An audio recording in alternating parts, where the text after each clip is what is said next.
My name is Victor Fuhrman. Some call me the Voice. I've always been fascinated with human nature, spirituality, science, and the crossroads at which they meet. Join me now and we will explore these topics and so much more with fascinating guests, authors, and experts who will guide us to Destination Unlimited. We are all aware of the beauty of trees, the gifts of their bounty, and their taking our carbon dioxide and giving us back fresh oxygen. But do trees also share with us spiritual, healing, and magical properties? My guest this week on Destination Unlimited, Kak Young, says that the magic of trees may bless us in countless ways. Kak Young has 3 doctorates, a PhD in natural health, an ND in naturopathy, and a DCH in clinical hypnosis. She's a licensed religious science minister and a producer and director with more than 30 years of experience in the television industry. Her website is kakyoung.com, and she joins me this week to share her wisdom and new book, Magical Trees, a guidebook for finding the magic in everyday trees using crystals, spells, essential oils, and rituals. Please join me in welcoming back Kak Young. Welcome, Kak. Thank you. I'm so happy to be here, Victor the Voice. And I am so glad that you came back with us, that you have a brand new book, Magical Trees, which we're going to get into, and all of the wonderful work that and wisdom, especially the wisdom that you share with the world, Kak. So thank you so much. This is your 3rd time on the show, as I had mentioned. The third time you've graced us with your amazing and wonderful wisdom and experience. Our audience has grown exponentially since your last visit. And for those meeting you for the first time, please share your expansive path. Oh, my goodness. Well, thank you so much. That's very kind of you. I'm honored to be here. I think your show is full of magic and wonder, and it does a great deal of good in the world. I come from a background in show business. I was producer, director, broke a lot of glass ceilings coming up the ranks. And my last job was VP of production and development for Universal Studios Hollywood.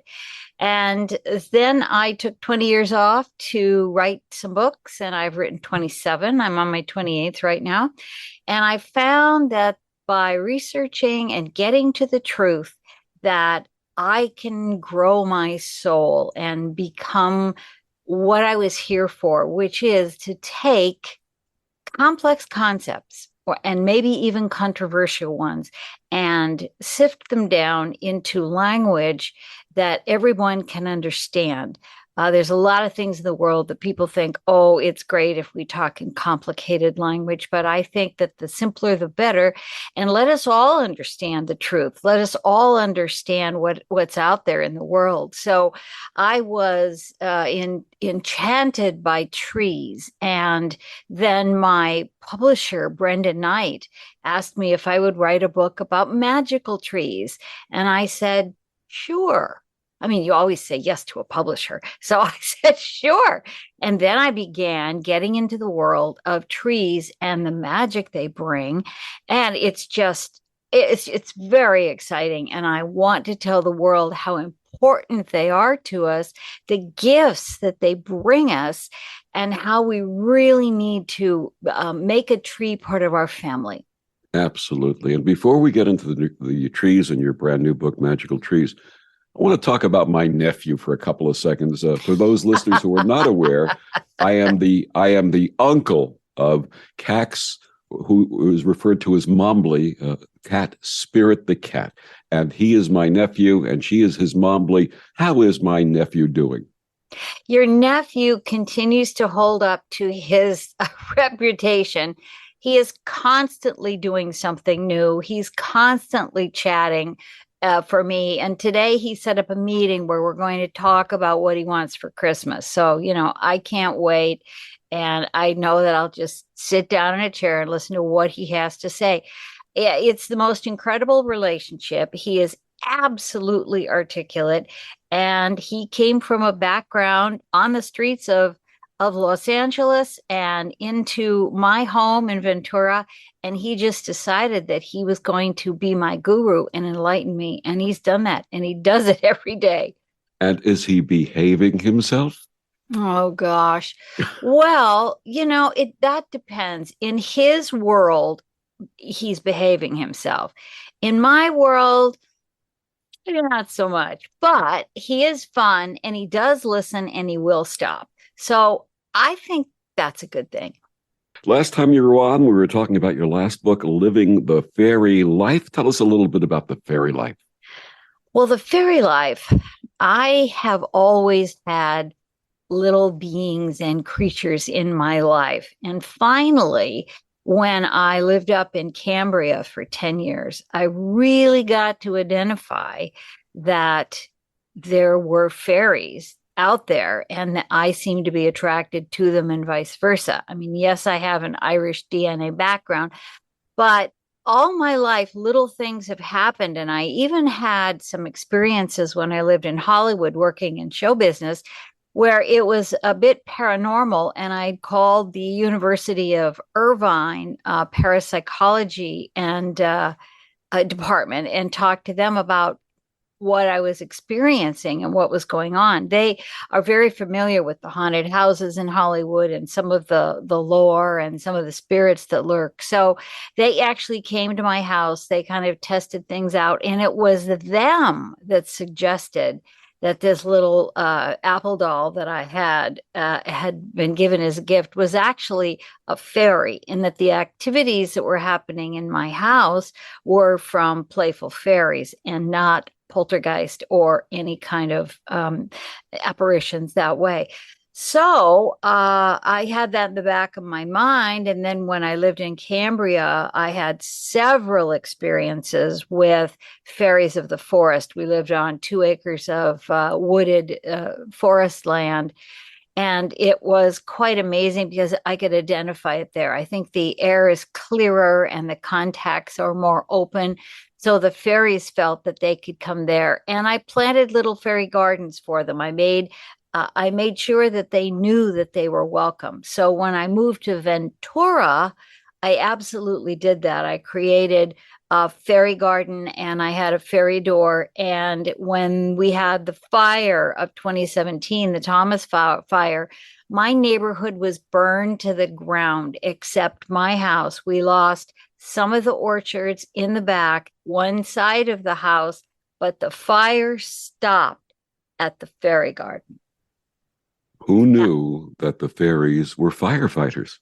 Exactly. I mean, there must have been some power because there's no reason that fire shouldn't have taken our house. Every other house was burned down to the ground around us. I mean, we were the only ones standing there. Now, talk about survivor's guilt. Every time I would drive up to my house and pull in the driveway, I would get these looks from the neighbors like, yeah, what's so special about you?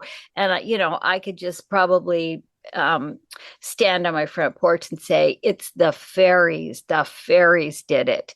And I really believe that. I had a lot of crystals in one room and I had the fairy gardens in 2 places and none of that was burned. So, there's some reason why the farmers in Ireland, if they have a hawthorn tree and it's a fairy tree, they will mow around it. They will not chop it down. There are roads that go around these trees in Ireland because the people really believe that there's a presence of the fae. And I certainly now live with them. I talk to them. I invite them in. I give them treats. When I plant nasturtiums for them, they're very excited because they can play underneath the leaves. Now, a lot of people are thinking, oh man, she is a whack job. But if you're open to it and you just look around, you'll see them because they're everywhere. They are the spirits that bring joy to our life and want to make us smile. That's why they do the little things they do. So your new book, Magical Trees, a guidebook for finding the magic in everyday trees using crystals, spells, essential oils, and rituals. When did you personally first become aware of the special energy that trees share with us? Well, I grew up in the Northwest, and the Northwest is made in a forest. You just kind of the trees were there first, and then we come next. They're sort of like the earliest Native Americans. And you just get used to the trees, and there are tree festivals, and people are cutting trees, and there's firewood, and you are smelling trees all your life. You really are inhaling them. They become this diffused aphrodisiac, if you will, of pine and all the variations. So you grow up with that kind of magic and the sense that trees are part of your life and part of your neighbors' lives. And I think they become family members. And that's what's interesting to me, is that when you have trees and you respect trees, then they really do serve you. I mean, some of the gifts we get from trees, well, obviously oxygen, but when trees are planted in hot areas, they bring a cooling to it. They help with climate change and global warming. They have essential oils, many of them, if not in their leaves and berries, then in their bark and roots. They give shelter to many. They also can provide heat when you use their wood and twigs. And many of them are packed with medicines, and they are the source of a lot of medicines. The bark of the yew tree, for example, puts out Taxol, which is a very, very important medicine for stopping breast cancer. In the almost 7 decades I've walked this world, I've been a tree hugger since as far back as I can remember. Those who Yay! those who don't get it use tree hugger as a put down. What would you say Yeah. to people who put down us tree huggers? Well, I say, if that is associated with all kinds of other things, ways of life that they don't appreciate or approve of, okay, fine, but lift up your prejudice and actually connect with a tree. Trees will absorb your emotion and transform it and change it, just like they do with CO2. Their process is to take the CO2 and to turn that into a product for themselves that nourishes them. And then they give off the byproduct, if you will, is oxygen. And so the same thing can happen emotionally. If you are open to and experimental, go sit with a tree for not just 5 minutes, but sit there for 20 minutes, a half an hour, and tell your problems to the tree. The tree will take that sadness or that emotion that you have, and it will transform it for you. It will take it, and then it will neutralize it. So that's a magical thing that happens. I have heard so many stories from friends and fans of the book that have said, oh my gosh, when I was growing up, I had this tree, and I had a name for it, and I played in it. And then one day they came and cut it down, and I was sad and depressed. And when I talked to my therapist about that, they said, well, that was a trauma for you. That was your best friend. And the people who are sensitive to what trees can mean, they understand it. They get the connection that we have. And we are like trees. I mean, the trees have the top part, the head part, like our head. They have a trunk, like we have a trunk, and they have roots, like we have feet that touch the earth. And so we are very similar to them in our shape and form. And that's an important way to understand how we are one with them. That's our connection to the trees is important. Trees themselves have their own connective devices and network. Under the redwoods, for example, underneath the ground, they tell each other if they're sick. So if one particular tree needs certain nutrients, then the other trees scientifically will send them those chemicals that they need to help themselves. Now, that's a pretty magical thing in my world. But that's just naturally how they help each other. So if they help each other and we're like them, they're dependent on us and we're dependent on them, then why wouldn't that also be true with our connection to them? They can heal us, we can heal them, we can help them, they can help us. It's a reciprocal relationship. You know that trees are magical. I know that trees are magical. How may people get to know and see trees in a more magical way? Well, those who look, those who seek, those who are open to it, I think you can find out, very well, just look in your medicine cabinet. If you have any aspirin in there, that's salicin and it comes from trees. So if you doubt that your headaches are relieved by a tree, then just really read up about that. That'll tell you. And the rest of the magic in the trees are what they do, and each tree has different things that it does. Some of them are hard, some of them are soft, some of them, they all have ways that they prevent disease within themselves, how they protect themselves from the onslaught of different bugs or even climate. Trees can adapt to climate change faster than humans can, and they just develop that layer of protection. So they have an internal and an external doctoring system, if you will, for themselves to keep themselves healthy. That's their consciousness. I mean, trees have a consciousness and they want to survive as well. They want to live and survive and continue, and we can help them do that, which is, I think, their gift to us recognized in our gift to them. Let's talk a little bit more about the healing properties of trees. You had mentioned salicin, which is salicylic acid, which is the basis of aspirin. What are some of the other gifts that trees give us for healing? Well, the beech tree has antibacterial leaves, and we can use that for an antibacterial situation. Birch sap has bethylenic acid. It's a cancer drug. Cedar has a mosquito repellent. Elm provides us with digestive help. Hawthorn berry helps us with tonics for the heart. Hazelnut has an amazing wound healing ability. And the linden tree helps with anxiety and ADHD.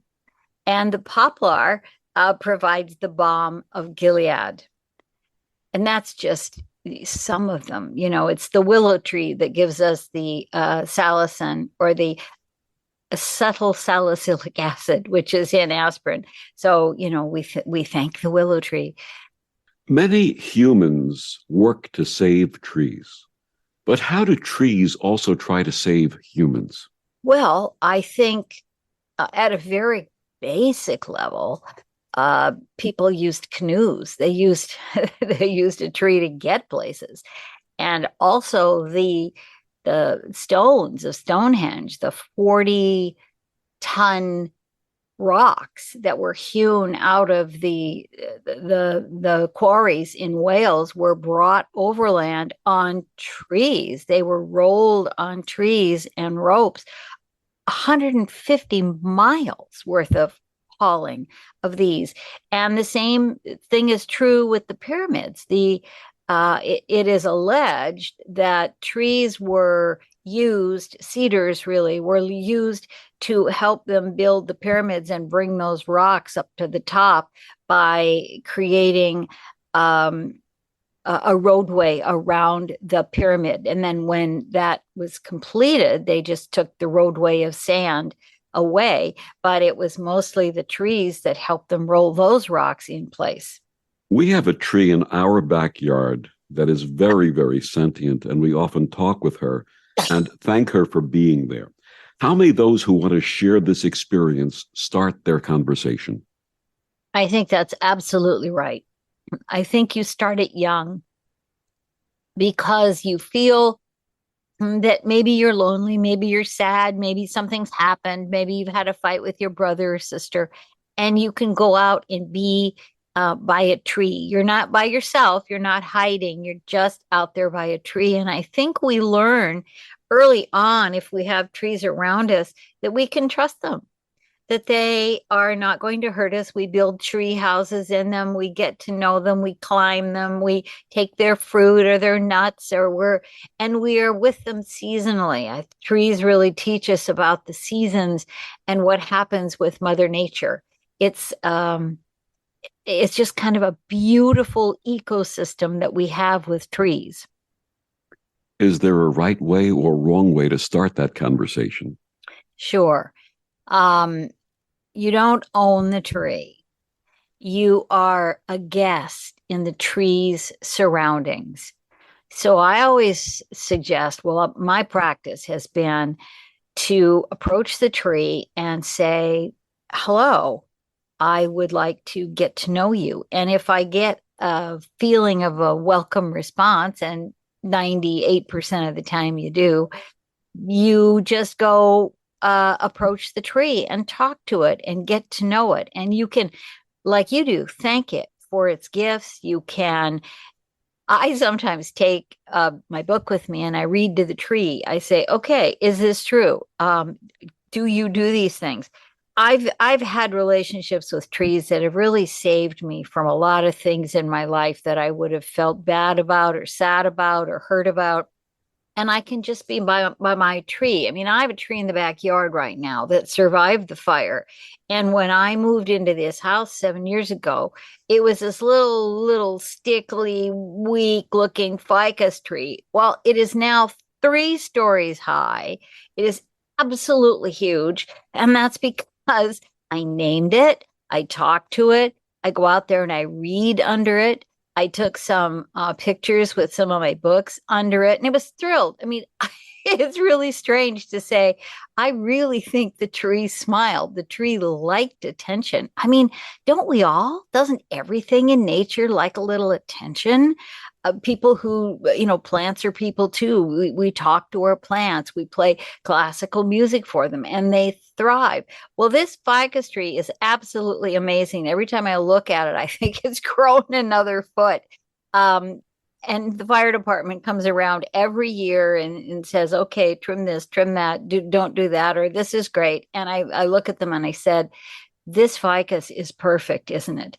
And they look at me and they want to say, you really should trim that back. And I say, it's perfect, isn't it? It's perfect. They have all, for the past 3 years, they've come and said, yes, it's perfect. So there's something about that even the fire department recognized. Not only are you sharing the tree's wisdom, but you're the advocate for your ficus tree. Thank you so much. I am. And when I approach a tree that I don't know, I will ask its permission. I'll even ask its permission to take a picture of it.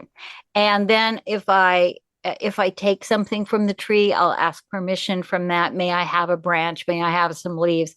And then I'll make sure that it's a clean cut and that it doesn't distort the tree in any way, but it's a clean cut with a clean knife and clean shears, and that I take that it's a treasure for me. I don't just break it up and crack it and do things. I really take it home and it's a gift. So I'm happy. And then I usually seal it with a little bit of tea so that there's not an open wound on the tree. And then I will definitely leave something for the tree. I'll bring the tree some tobacco. I'll bring the tree something that I think it would like that is good for it. Sometimes I'll bring it a little fertilizer if I see that it's yellow. I'll just help it out a little bit. And I never damage a tree. I don't chip the bark off or carve my initials into it or any of that. I will just, if I want to leave something there with the tree, I'll plant a note or something in the ground around it without disturbing its roots. But I think the respect, if we all love to be respected, we all like our titles respected, we like our person respected. Trees are no different. They enjoy the respect and they respond to the respect. I mean, my little ficus tree, I said to it about a week ago, we had some winds and I said, are you okay? And kind of looked at me a little bit, and it was cold and it was that. I said, you'll get through it. It'll be fine. And that's all. It was a 10-second exchange, but I have relationships with my plants and my trees, and I have an orchard that I replanted.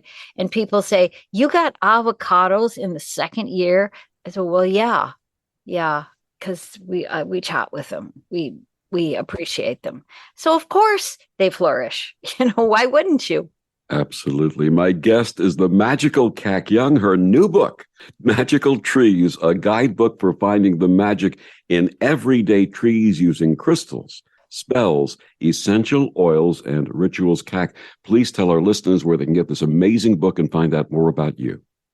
Oh, thank you. Well, you can find the book wherever you get your books. You can do Amazon, Barnes and Noble, just wherever you get your books, that's where it is. And my contacts, you can find me at kakyoung.com, and that's spelled KAC, Kitchen Apple Charlie, kakyoung.com. And my books are listed there, and I believe we have links to Amazon at this time there too. So you can contact me, tell me your story. I love to hear from people who have resonated with a tree. Kak, I'm so joyous that you are branching out. Thank you for sharing all that with us. And we'll be back with more of Kak after these words on the OMTimes Radio Network. The cutting edge of conscious radio, OMTimes Radio, IOM FM. OMTimes Magazine is one of the leading online content providers of positivity, wellness, and personal empowerment. A philanthropic organization, their net proceeds are funneled to support worldwide charity initiatives via Humanity Healing International. Through their commitment to creating community and providing conscious content, they aspire to uplift humanity on a global scale. OMTimes, co-creating a more conscious lifestyle.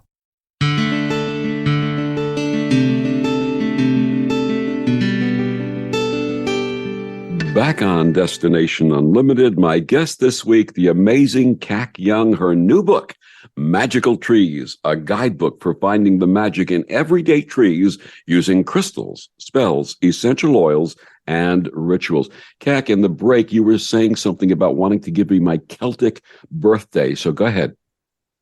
I do, because trees were very, very important to the Irish, to the Celts. And they would have most of their ceremonies under the full moon in an oak grove. So the yew and the oak were very important to the Celts.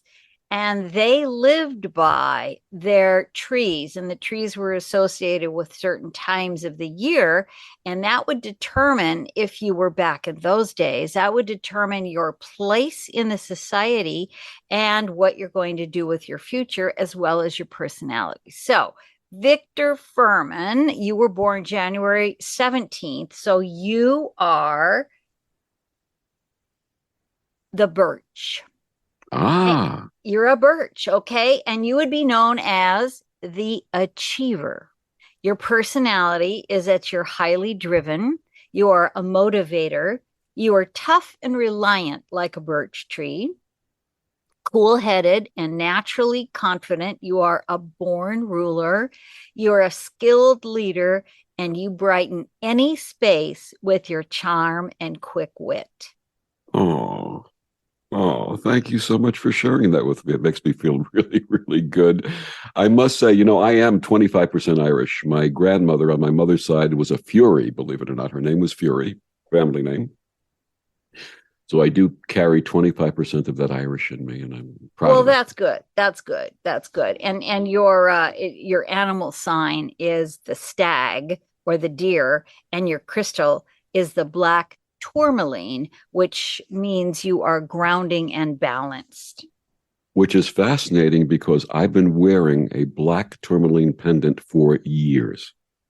You see, you just can't make this stuff up. It's just it's amazing. And of course, you'd be attracted to that. And of course, there's something about what's in our DNA, whether we have 25% or 99%, something in our DNA that translates and shows up in our lifetimes. And it's, if we pay attention and stop and look and listen, then we're going to find all those things that just surface. So I'm glad. And I don't know, how did you feel about that description of you? I thought it was rather accurate, but that would be bragging if I said that, so I'm not going to say it.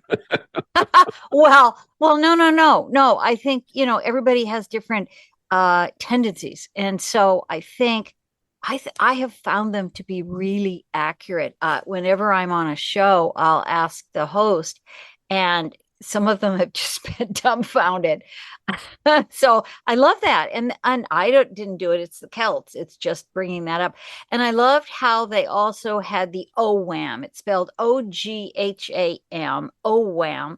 And they had the signs of the trees imprinted on sticks and sometimes on stones. And they would tell the future and use them as divinatory items. And the OWAM controlled their future if they wanted it to. They would say what the outcomes of battles would be. They would describe what the crops were going to be, and they really did portend the future in a really usable way for the Celts. It was a down to earth society. They weren't. They had their priorities very, very clear, and women were equal. They were landowners and they were equal. And back in those days, you had your marriage renewable every year. And though the husband or the wife could say, this isn't working for me, I'm going to move on. And that was that. There was no hard feelings. There were no lawyers involved. It was just thanks for the memories, and off they went, which is a pretty healthy way to live relationship wise. Emotionally, absolutely. That's a very healthy way to live relationship wise. Let's get back to Magical Trees, your new book. You offer many wonderful ways and rituals for people to deepen their relationships with trees. Please give us a couple of examples. Well, I think I really want the people to read the book and understand the rituals. I have written books about essential oils and about crystals as well. And so I bring those in so that we can really enhance our experience with the trees, or bring whatever it is we do to the trees as well. There are rituals that you can do under a tree, with a tree, about a tree, in your family. You can bless the trees. You can do all kinds of things, but I really want people to understand what the trees are first before they start doing things like that. And I think if you want to have divination, definitely try the OWAM, get a set of OWAM and look to see what they do. It's pretty simple to understand, but they're very, very true. Are there trees that bring us clarity? Well, I'll tell you, I think it's a very individual experience, but for me, it's the magnolia. The magnolia, not only with its scent, but the fact that it blooms twice a year. Just how I feel around a magnolia. It's probably from some past lives or something, but I really do think that the magnolia, it's where I go to think. I go to a magnolia grove, and that's where I need to think. That's where I need to figure things out.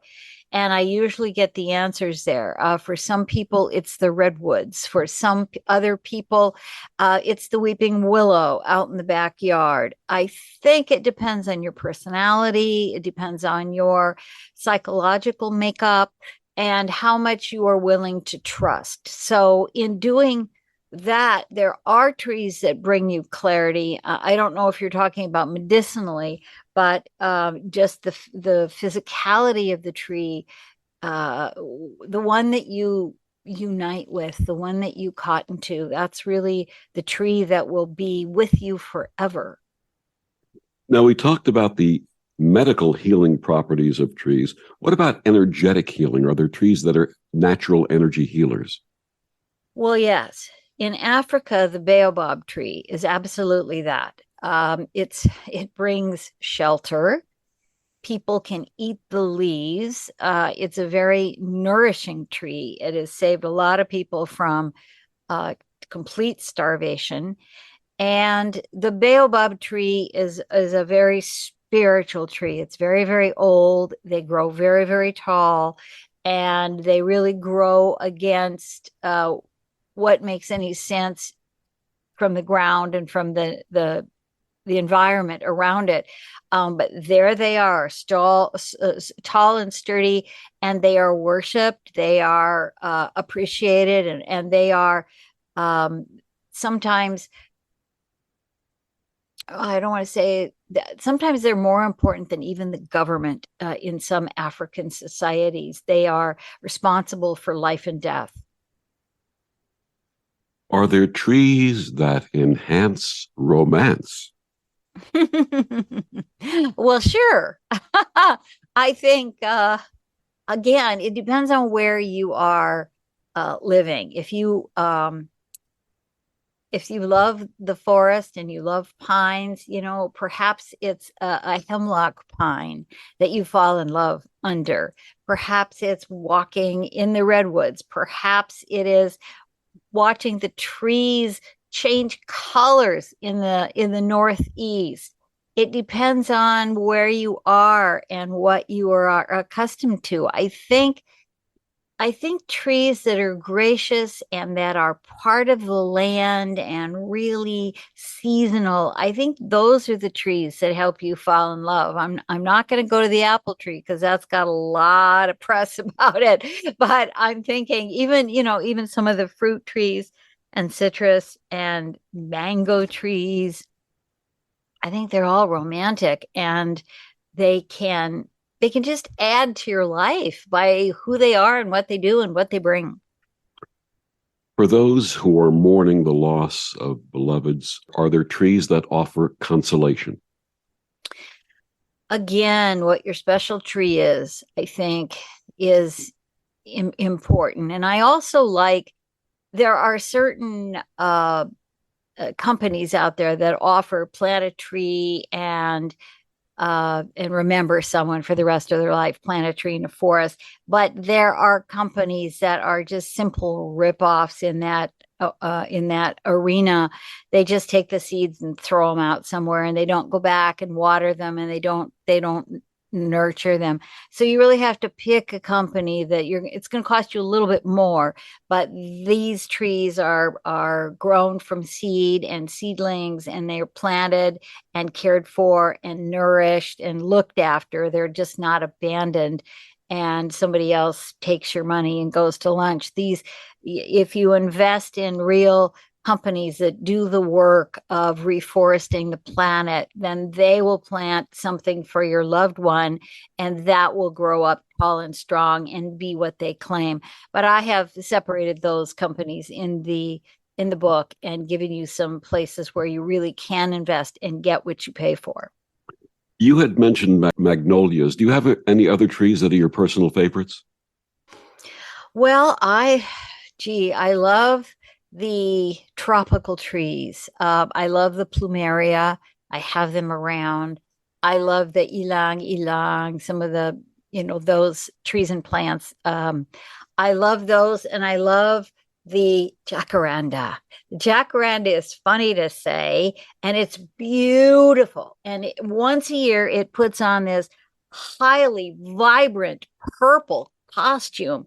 And when the blossoms fall, it looks like purple snow. I just love the jacaranda. And when I got to this house in Ventura, I had a small, sort of weaselly looking jacaranda on the side of the house. And now it's 3 stories high and it's huge. And just because it knows it's loved, it knows I go out there and applaud whenever it blooms. And I keep it trimmed appropriately so the growth can happen correctly. And it's just the happiest trees. I mean, I have happy trees and I love them and I appreciate them and they appreciate me. I just planted a little olive tree 2 weeks ago and I said to him, okay, you're little, but you're going to grow up to be just like these other ones. And look, here are your friends. And I introduced everybody.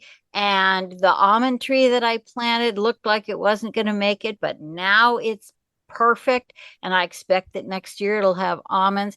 So it's just, it's amazing. We all thrive when we're loved. We all thrive when we're appreciated, when our all the things that we do and just who we are is applauded, things thrive. And it's just amazing to let plants show you that lesson over and over again. Is it appropriate to name the trees that you fall in love with? I think so. I think so. I name everything. If you name a car, name your trees. I think you just call things by their name. There's a rule in screenwriting. If you have some people in a scene, but they don't do much, or they just have one line, you've got officer 1, officer 2, officer 3. And the new technique is to give them names. You just don't give them a number, you give them names, so that when the actor is auditioning, that they will feel whole. They're just not a number. They're not just there. And I think that's a really wonderful change. I think it's just lovely. And Aaron Sorkin, the writer, talks about that in some of the lectures he gives. And I think it really just gives honor to the project that you're doing and the people you're working with. So it's an honor for the trees to have a name. And how in other ways may we honor trees? Well, I think we have to get involved. Trees are disappearing at an astronomical rate. And there are companies and people who, Diana Beresford Kroger, for example, she is a PhD, and she's just one of those genius scientists that has figured out 10 types of trees that can save the world. And her organization goes around the world saving these trees, gathering seeds and seedlings so that she will be able to preserve for the future, in case the whole place just becomes deforested, that she will have the seeds and the seedlings in order to restore the planet and the trees on it. And so she's got the 10 trees that she thinks are very, very important to the world. And of course, it's the oak and the walnut and the redwood and the cedar and the baobab and the red mangrove, the teak, the mountain ash, the eucalyptus, the Suji, and the Scots pine. So those are the ones that give us back what we humans need to survive. And she has over 50,000 seeds and seedlings now kept in her lab in Canada.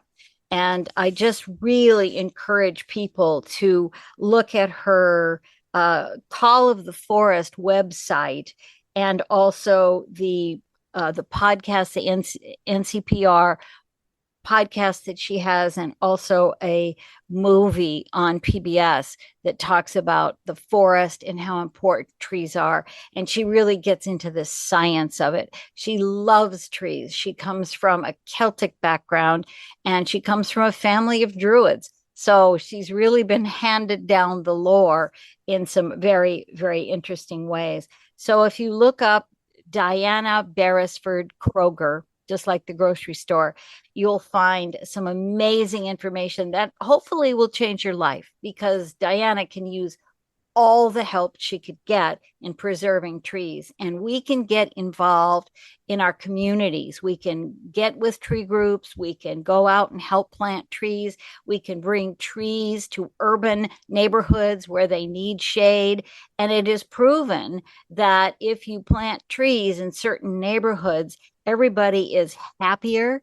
It reduces crime because people are happier, they are cooler, and it gives a kind of a neighborhood feel to the place. So it's very interesting when you have ownership and trees are there living with you side by side.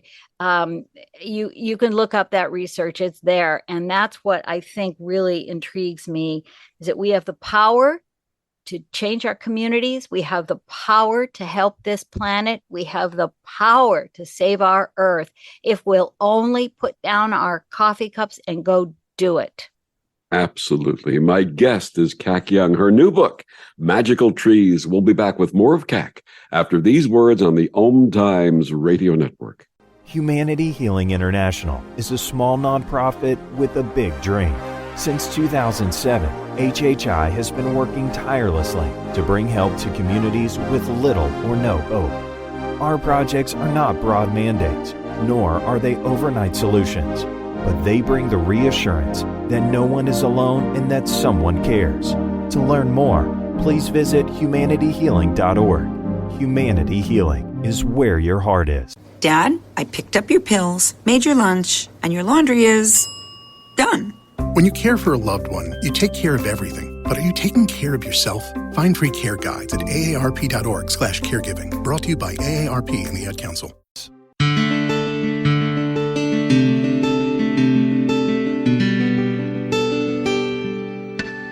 Back on Destination Unlimited, my guest this week is Kak Young. Her new book, Magical Trees, a guidebook for finding the magic in everyday trees using crystals, spells, essential oils, and rituals.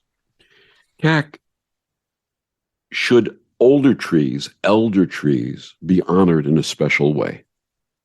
Oh my goodness. Yes, yes. There are trees. Well, the oldest tree in the world is called Pando, and it's in Utah. And Pando is 14,000 years old, and it's many trees all connected at one root, and it has created all these roots of these little sprouts that sprout up, and it's sadly because of climate change, the flora and fauna that come around it and that feed and give it nutrients are kind of it's in a little bit of trouble. People are working to help it survive. It isn't gone yet. It's just it hasn't continued to grow. So, but Pando is 14,000 years old. And then there are trees that are 10,000 years old and 9,000 years old right here in California. And it's very amazing. Those trees, well, they have names. The Grand Abuelo is one of them. They've been named. They're preserved. They're in little parks and things. And you know how people are. They get crazy and they'll go chop down a tree just like they did at the tour. They chopped down the great hawthorn that blooms every year on the 25th of December. But someone saved the rootstock and it's been replanted, and now it's walled off, it's guarded off. But there are many places with these old trees, and we haven't even found all of them. There are very old trees in England, very old trees in Wales, very old trees, like I said, in the United States, and very old trees in Asia as well. And people do revere them, and they are, you know, they have their little plaques and they have little ceremonies, and dating them has been not as in romantic dating, but dating them, carbon dating them has been tricky because you have to really get into the tree to do that. And one old tree was ruined by someone who had good intentions, but a bad saw. And so it's a whole art of dating these trees, but they do have better ways these days than they did, say, 20 or 30 years ago. But there are old trees everywhere, and I'm sure we still haven't, deep in the forest, discovered some of them. I was always fascinated by the fact that they said you could count the rings in a tree to determine its age. And with my mother's passing in 2020, a poem came through me. May I share that with you? Oh, would you please, Victor? That would be wonderful. The poem is called Circles and Rings. The path of great beauty in so many things, from atoms to galaxies, circles and rings. Natural wisdom that dwells there within, from naught to 360, that magical spin. We circle each other in gravity's dance, as Gaia circles Sol, the solar romance, as Luna circles us in life-giving motion, drawing the tides and inner emotion. And the age of the oak is found in its rings, as in woman and man and all living things. And when the rings stop and life comes to an end, we'll all circle back and dance once again. That is so beautiful and so true. Thank you for reading that, Victor. That was really heartfelt and magical. Thank you so much, Kak. Thank you. Kak, is there really an enchanted forest somewhere, or are all forests enchanted?